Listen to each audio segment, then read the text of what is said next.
Hello' everyone, আজি আমি আলোচনা কৰিম পঞ্চম শ্ৰেণীৰ অসমীয়া পাঠ্যপুথিত থকা পাৰ্ট 2 পক্ষী আৰু মানুহ। এই পাঠৰ অন্তৰ্গত পাঠভিত্তিক ক্ৰিয়াকলাপত থকা গোটেইখিনি প্ৰশ্নৰ উত্তৰ অতি সুন্দৰকৈ আলোচনা কৰা হ'ব। আৰু ষ্টুডেণ্টছ, তোমালোকে ক্লাছটো শেষলৈকে চাই থাকিবা, কাৰণ প্ৰশ্নৰ উত্তৰবোৰ একেবাৰে চুটিকৈ লিখি দিয়া হৈছে, তোমালোকে নিশ্চয় দেখা পাইছা। চ' এতিয়া আমি পলম নকৰাকৈ ক্লাছটো আৰম্ভ কৰিম।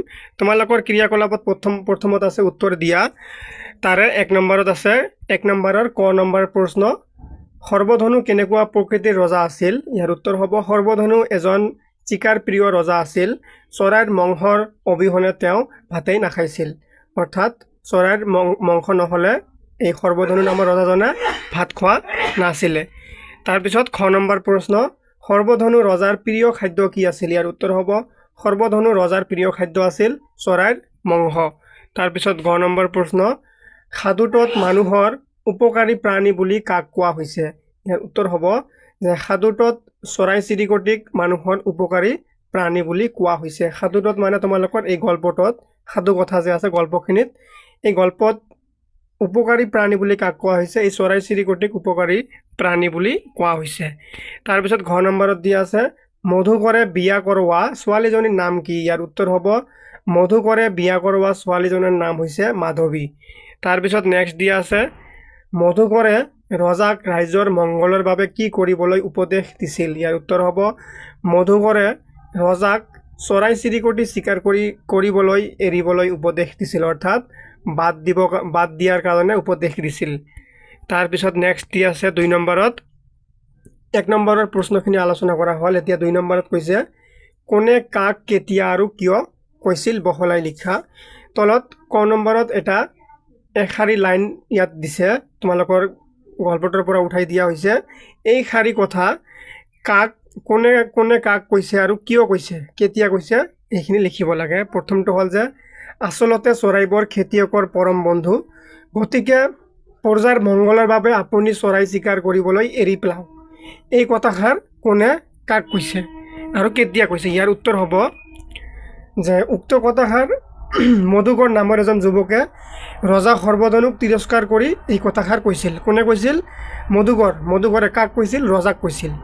আৰু কিয় কৈছিল আমি লিখিম এতিয়া যে কিয়নো সৰ্বধনু এজন চিকাৰ প্ৰিয় ৰজা আছিল আৰু চৰাই মংস নোহোৱাকৈ তেওঁ ভাতে নাখাইছিল। তেওঁ সদায় কপৌ, শালিকা, বগলী আদি চৰাইবোৰ চিকাৰ কৰিছিল। যিহেতু পক্ষীকুল মানুহৰ বাবে অতি উপকাৰী, গতিকে ৰজাৰ এই স্বভাৱৰ কথা সহ্য কৰিব নোৱাৰি প্ৰজাৰ মংগলৰ কথা চিন্তা কৰি মধুকৰে উক্ত কথাষাৰ কৈছিল। ঠিক আছে। এতিয়া খ নম্বৰ প্ৰশ্ন, ইয়াত আছে এই চৰাইজাক আপুনি লৈ যাওক, ইহঁতক আপুনি নিজৰ সন্তানৰ দৰে লালন পালন কৰিব। এই কথাষাৰ কোনে কাক কৈছিল আৰু কেতিয়া কৈছিল, কিয় কৈছিল? উত্তৰ হ'ব উক্ত কথাষাৰ মধুকৰে ৰজা সৰ্বধনুক চৰাই এজাক উপহাৰ দি কৈছিল। ঠিক আছে। আৰু কিয় কৈছিল? কিয়নো চিকাৰ প্ৰিয় ৰজা সৰ্বধনুৰ ৰাজ্যত এটা সময়ত সকলো চৰাই নাইকিয়া হোৱাত যেতিয়া দেশত দুৰ্ভিক্ষই দেখা দিছিল, ৰজাই ভিক্ষা খুজি খুজি ৰজা মধুকৰৰ ৰাজ্যত উপস্থিত হৈছিল। তাৰপিছত আৰু ৰজা মধুকৰে তেওঁক চিনি পাই নিজৰ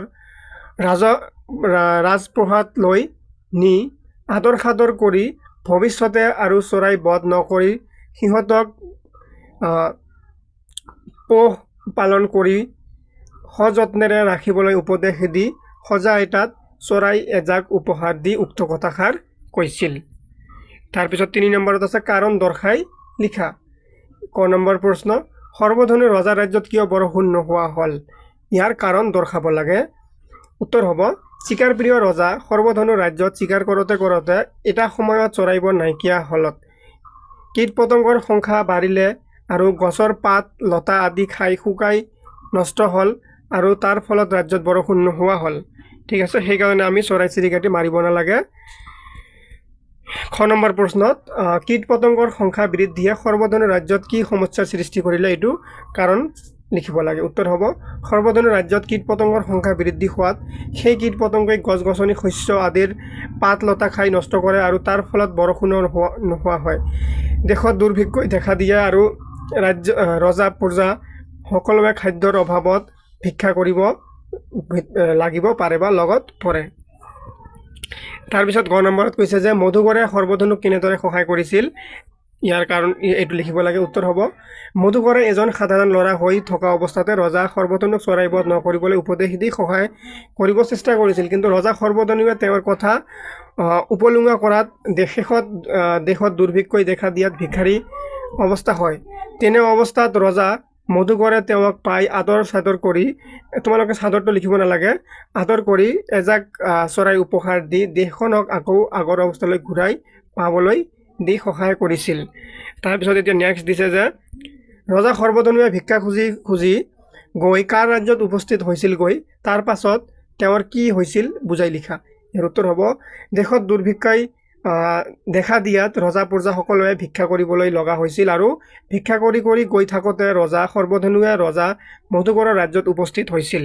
তাৰপিছত তেওঁক ৰজা মধুকৰে দেখি চিনি পায় আৰু নিজৰ ৰাজকাৰেঙলৈ লৈ গৈ আদৰ কৰি নিজৰ পৰিচয় দিয়ে আৰু ভৱিষ্যতে কেতিয়াও চৰাই বধ নকৰিবলৈ উপদেশ দি এটা সজাত এজাক চৰাই উপহাৰ হিচাপে দিয়ে। ৰজা সৰ্বধনুৱেও তেওঁৰ কথা মতে চৰাইজাক নিজৰ ৰাজ্যলৈ লৈ গৈ মুকলি আকাশত মেলি দিয়ে। তাৰপিছত এতিয়া 5 নম্বৰ প্ৰশ্নত কৈছে যে তলত বাক্যবোৰ পাঠৰ কথাৰ লগত মিলাই শুদ্ধকৈ লিখা। তলত কিছুমান বাক্য দিয়া আছে, পাঠৰ লগত মিলাই শুদ্ধকৈ লিখিব লাগিব। যেনেকৈ প্ৰথমটো কৈছে যে সৰ্বধনু নামৰ ৰজাজনে চৰাইৰ মাংস খাবলৈ বেয়া পাইছিল। এইটো হয় নেকি? এইটো একেবাৰে মিছা কথা হয়। এইটো শুদ্ধকৈ লিখিলে কি হ'ব যে সৰ্বধনু নামৰ ৰজাজনে চৰাইৰ মাংস খাবলৈ ভাল পাইছিল। চ' ইয়াৰ উত্তৰ কি হ'ব যে সৰ্বধনু নামৰ ৰজাজনে চৰাইৰ মাংস খাবলৈ ভাল পাইছিল। এইটো হ'ব শুদ্ধ। এনেকৈ শুদ্ধকৈ লিখিব লাগিব। মই উত্তৰ সুন্দৰকৈ লিখি দিছোঁ। খ নম্বৰ প্ৰশ্ন, ৰজা সৰ্বধনুৱে মধুকৰ নামৰ যুৱকজনক খং কৰা নাছিল।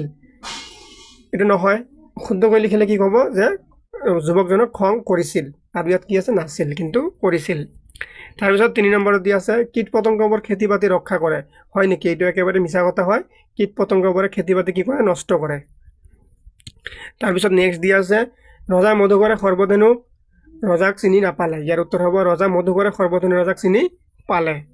তাৰপিছত এতিয়া আছে তোমালোকৰ পাঠভিত্তিক ক্ৰিয়াকলাপত খ ভাষা অধ্যয়ন ব্যৱহাৰিক ব্যাকৰণ। প্ৰথমতে দিছে বিপৰীত লিংগ বুজোৱা শব্দ লিখা।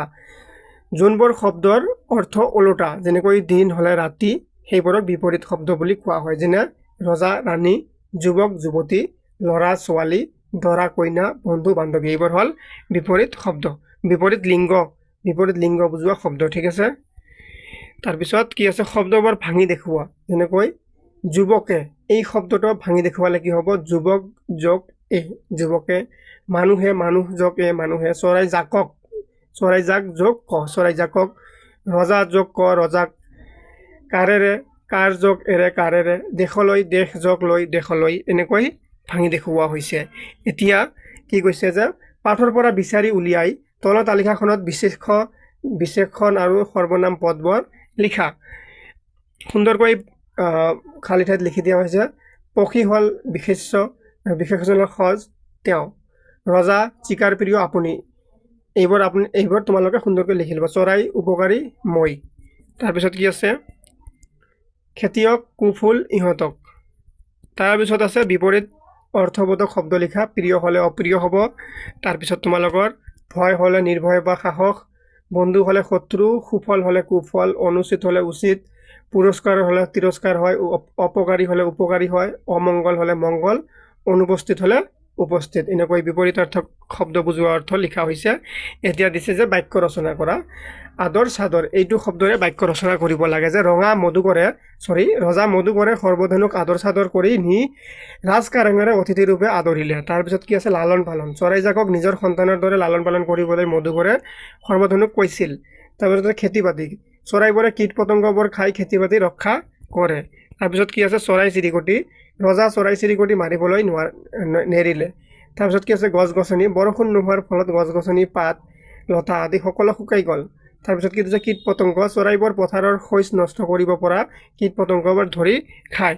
এনেকৈ তোমালোকৰ 5ম শ্ৰেণীৰ বা ক্লাছ 5ৰ অসমীয়া পাঠ্যপুথিত থকা পাৰ্ট 2 আমি পঢ়ি শেষ কৰিলোঁ। আশা কৰিছোঁ তোমালোকে ক্লাছটো বুজি পাইছা। বুজি পালে লাইক কমেণ্ট কৰি শ্বেয়াৰ কৰি দিবা আৰু ৰাইমনা ক্লাছেছ ইউটিউব চেনেলটো ছাবস্ক্ৰাইব কৰিবলৈ নাপাহৰিবা।